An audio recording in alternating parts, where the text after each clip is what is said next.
Puluhan masyarakat ramai mendatangi kantor unit layanan pelanggan atau ULP PLN di Kota Pinang, Labuhan Batu Selatan, memprotes terhadap pelayanan PLN yang kerap melakukan pemadaman listrik.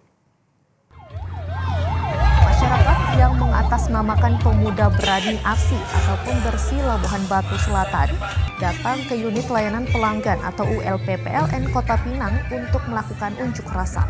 Mereka protes terhadap pelayanan PLN yang kerap melakukan pemadaman listrik. Puluhan masyarakat ini datang dengan menggunakan 2 unit mobil truk sambil melakukan orasi dengan pengeras suara. Mereka menyampaikan sejumlah tuntutan serta membawa poster yang bertuliskan protes terhadap kinerja PLN. Dalam aksi ini mendapatkan sambutan dari pihak PLN dan sempat terjadi kontra-argumen panjang dengan para pengunjuk rasa.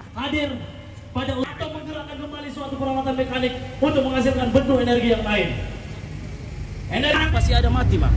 Setiap hari ya? Iya, untuk warga Kota Pinang, teman-teman saya setiap mau sholat maghrib katanya mati. Ini sangat meresahkan, Bang.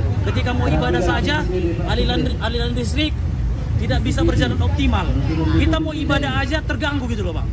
Berarti ada sesuatu. Jangan mereka menyatakan bahwa monyet. Setiap ada aliran listrik mati yang dikirim gambar monyet. Banyak faktor yang menyebabkan aliran listrik itu mati.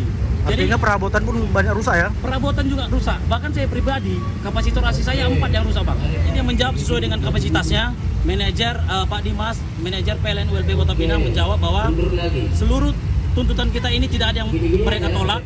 Artinya dia akan mengusulkan dengan pihak yang mempunyai kebijakan dan mempunyai kapasitas untuk merealisasikan itu. Tapi secara tuntutan kami semuanya diterima. Akhirnya dan mereka minta waktu deadline-nya 3 bulan supaya itu semua bisa terpenuhi.